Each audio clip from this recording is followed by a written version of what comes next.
Guys, I believe we are back with the rest of the top 4 for Injustice at VSFighting 4. We're about to kick things off with some Dreadknight versus PND Omega K. Omega K, pretty much been playing games, well, NetherRealm games for quite a long time now. You played a lot of Mortal Kombat, pretty much with the rest of us. Yeah, they're good to go. There they go, they're going to go straight in. They're going to restart, I imagine. Alright, this is the second match of top 4, so we are in the loser semi, so loser here will go home, winner will go on to top 3 and we'll win one of those shiny ass medals. Dreadknight, much like Undead Jim, has just done a really good job this tournament. He's played a really solid Lex Luthor. He's very much come out of the woodwork as well. Oh, definitely. With just this crazy efficient Lex. But it's always great to see people that you're not used to seeing in tournaments just turn up and just be really good. It's always something you want to see. Lex Luthor Bane, it's a bit of a strange match because if Lex Luthor has no armor and Bane knocks him down, it's a bit of a nightmare for Lex Luthor. But that said, if Lex Luthor has armor and Bane hasn't got Venom, it can still be a complete pain. It's essentially trait versus trait. As long as Lex Luthor has a hit of armor on him, it's a problem for Bane. But as long as Bane's got Venom and Lex is knocked down, he's going to be able to get some momentum going. Obviously, a lot of the things that Dreadknight's doing here, it's not necessarily to try and, it's not necessarily to hit Bane, it's just stall him so he can get a trait up. As we said, the importance of trait in this match.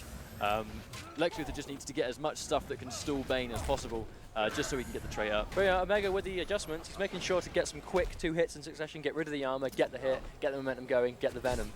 Both traits, they're quite similar in the respect that they both give characters armor, which is the biggest deal. Oh no, is that going to hit him? That's going to catch him. Oh, that's enough, that is enough.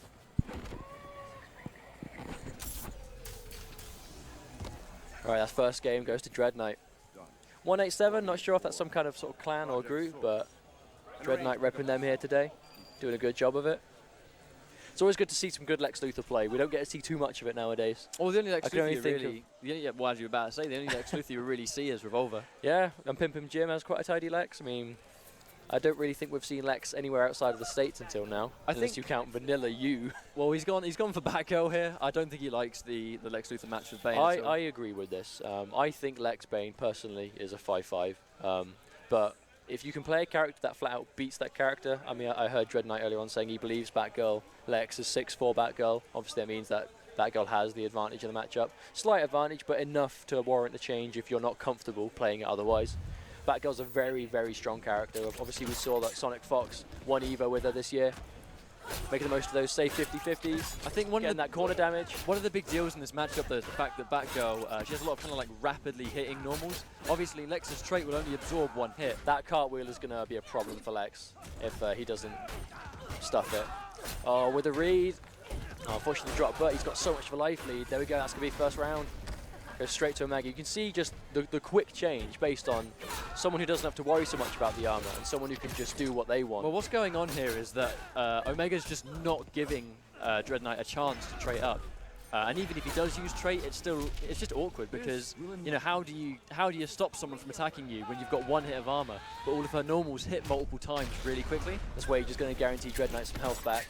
Hopefully, it's enough to get some kind of mental game back at neutral. Right, he's got his straight up. Let's see if he can do anything with it. No, unfortunately, but again, it's another one of those instances with just rapidly hitting special attacks. Obviously, the Batarang hits way more than once if you use the mini-fan version. Yeah, absolutely. And that's just, the trait doesn't really become a thing. Needs to start getting some more damage on the table, but he's not getting the chance to. Here we go. Oh, that dirty corner damage. Disgusting. Right. He's going to try and get something going. He's got a hit, but it's going to be incredibly hard. He absorbed the hit. I mean, this could always be the start.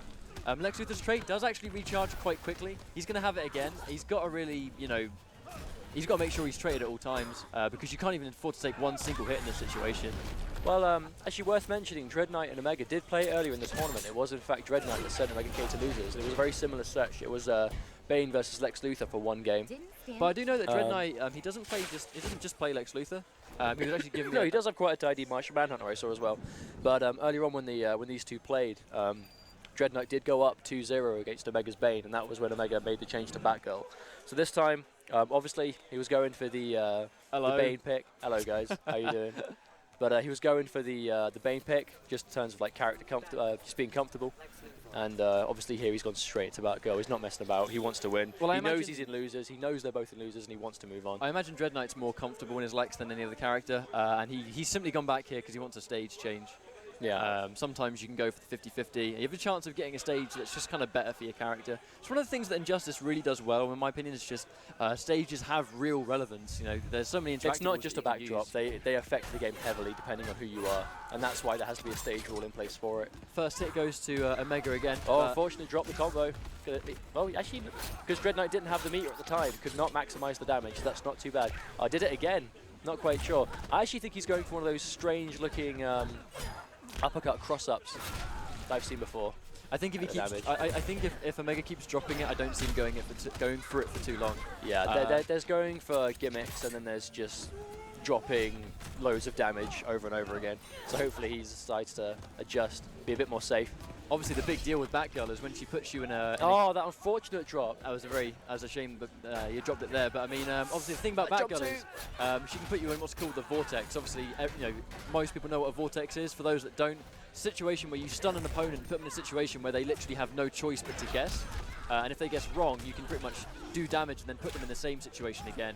It's what you see Batgirl doing, where she catches them in the bowler. And it's just, for larger characters, it's very, very hard. Obviously, Lex is a big guy. He's going to be quite easy to hit with a lot of that stuff. There we go. He's stuck. He's going to have to guess it. Right, he guesses right. Good. Oh, but unfortunately, he presses buttons for the cartwheel. No reason to be doing that. Oh, how's the damage going to go?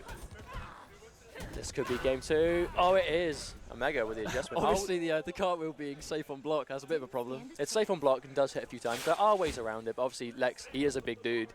He isn't going to be able to do it in a great way. He has got his core charge, so perhaps he could make it whiff and punish with that, but that's not a lot of damage. Well, really another issue is that the core charge is incredibly unsafe on block, especially a character like Batgirl, where if you're cornered and you go for the core charge, it's that dirty corner combo we've seen him do multiple times. He's literally just going to get that for free, unless Lex wages. But Lex needs... I predict a character swap here. Yeah, it goes to Zod.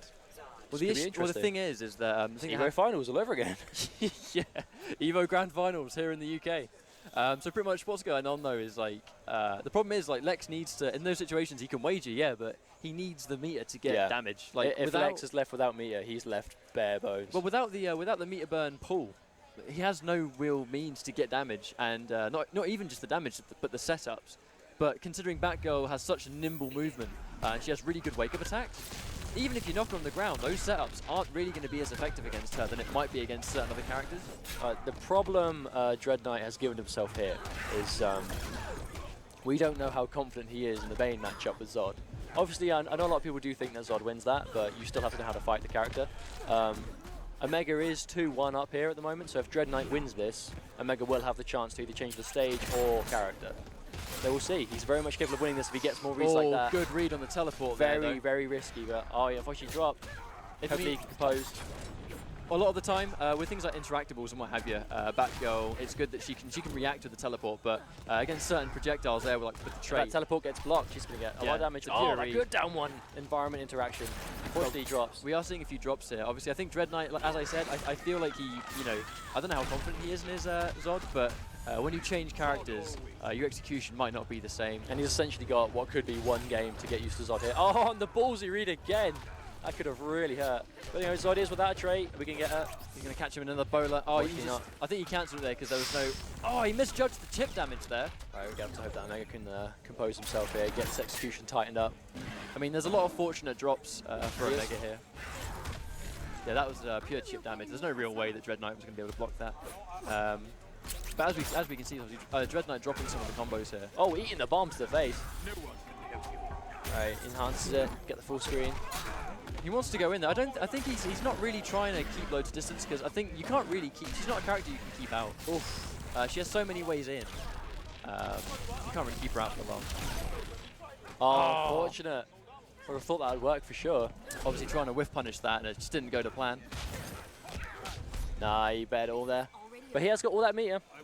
If you start the wager and you win the wager, you do get health back, so he is going to end up with more than he started, which is good. Unfortunately, he's left without meter now. He's going to be very careful. He saved a bar, he saved a bar. With wager, you can be a little bit more risky with your with the way you play, because it's almost like a free combo breaker. Oh, no. He holds the back three, though. Oh, really? Still he can do it.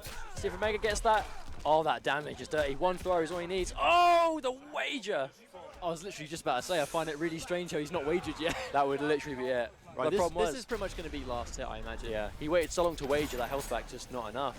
He's got trait, but he's got no meter. What's he going to do? He got the raw grab. He's going to corner Is that going to be combo him. enough? Is that going to be enough? Maybe not. I think it might do. Let's have a look. Oh, no, he dropped. It. That is unfortunate, but no punish on the wake up Oh, my goodness. The Hail Mary, the desperation. Well, I think it was a little bit of a scramble right at the end. It was just wake up, attack, and then, you know, moves not getting punished. The thing is, in these situations, it happens. Question is, if Omega did the wake up cartwheel instead of the uppercut, would it have been different? Maybe. I mean, obviously, the big deal there was he didn't get the punish on the uppercut, but obviously, cartwheel being safe, it puts you in a totally different situation on block regardless. If I were Reese here, if I were Omega even, I would stay with Batgirl. I'd change the stage for sure, because there are a lot of stages that she is filth on.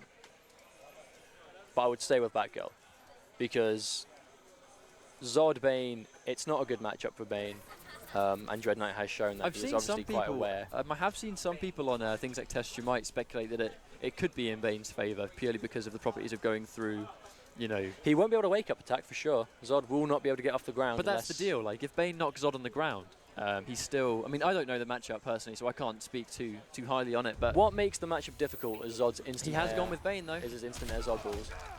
If he can't do those consistently, then he hasn't got anywhere near as much to worry But about. obviously, Omega's starting the steamroller right now, where... oh, the tick throw, I like it. Going to level 3, maximize. No enhance, but no punish, so... I mean, the big deal here is that now he's the one in the corner. Uses the enhance to get the damage out of level 3. That's going to hurt a little bit, but he does do a really, really smart armor through that the interactable there. Obviously, if you meet a burn a back 3 or forward 3, it's great for just going through interactables. Oh, the tick throw again. I like it. Right, Omega K here on match point from a One more really life bar. interesting set here. And caught him. Now, if Zod manages to catch... That damage. Now, if Zod manages to catch Bane when he's on debuff, that's where it's really going to start hurting. Trade, he's now going to have to just try and just catch him. Oh, wow, the trade there with the grab. Oh, I didn't manage to get anything off it, though. Level 3, this could be enough damage. Oh, this could be enough. One more hit. Debuff, debuff. Now, debuff, here's where Zod needs to make it count. And he's got him in the corner. He's got a wager. He saw really his meter. smart wager there. Yeah, he's going to wager to make sure the debuff does not last longer than it needs to. Both got the same amount of meter, why not? And he has got the car behind him. Hopefully he can be patient on his way in. Yeah, of course. Another good wager. Another good wager. Now, here's the thing, though. When the debuff here will run out, with the amount of damage that Bane does in a Raging Charge, it's going to be 1 or 2 hits and then Zod will die. So he's going to have to be really careful here. Trying that GJ Max tech. He's caught him in the combo, though. Obviously, when Bane upgrades his Venom, he takes less damage, so... Ooh, he goes through that! No. Bane has hit me with sitting here with meter. Traits up. Oh, he caught him with the charge! No! Oh, sometimes you've just got to do it. But to be honest, we cannot leave props out for Dreadknight. He played his absolute arse off this tournament. And then it was just like the unfortunate read there with the back-to-back Raging Charge, where basically what happened, obviously Reese just thinks he's going to charge, so he's going to go for another